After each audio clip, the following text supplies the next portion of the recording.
Oh, when will all of this stuff just end? So Alexander Isak is apparently training at Real Sociedad, his former club. But for me, this is just another example of the media getting exactly the reaction from Newcastle fans that they want. Yeah, look, we're all sick of it. I mean, I'm over the other side of the world and I am absolutely sick to the back teeth of it. I had a conversation with a Korean who could barely speak English in the stands last night, and he even told me that despite not even living in England and having access to the same stuff we do, he's sick to the back teeth. But you can call me deluded, call me what you want. For me, this is just another example of Sky Sports, who've done even daft examples between Ekatike and Isak's goal scoring record to try and make out these similar. So many examples of them getting a strong reaction. Do I think there's a little bit more to this than Isak just trying to recover as fast as possible with his teammates out in Korea? Of course I do. We know he's exploring his options. We know something isn't right. He hasn't dealt with things in the way that any of us thought that he should have. He is starting to burn his legacy a little bit. But Keith Downey this summer is one of the main journalists for me that's come out with a bit of credibility, especially when it comes to North East news. And even he's said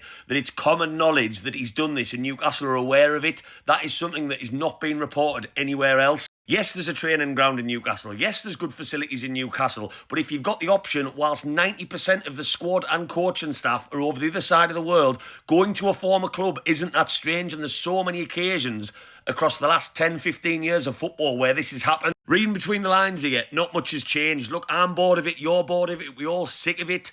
I'm not even bothered at this point whether they lose this player, but I totally believe every single report that Newcastle will not sell until we replace. And right now, that's just looking a million miles off, which is another story altogether. And pardon the French, another shit show this transfer window, to be totally honest with you.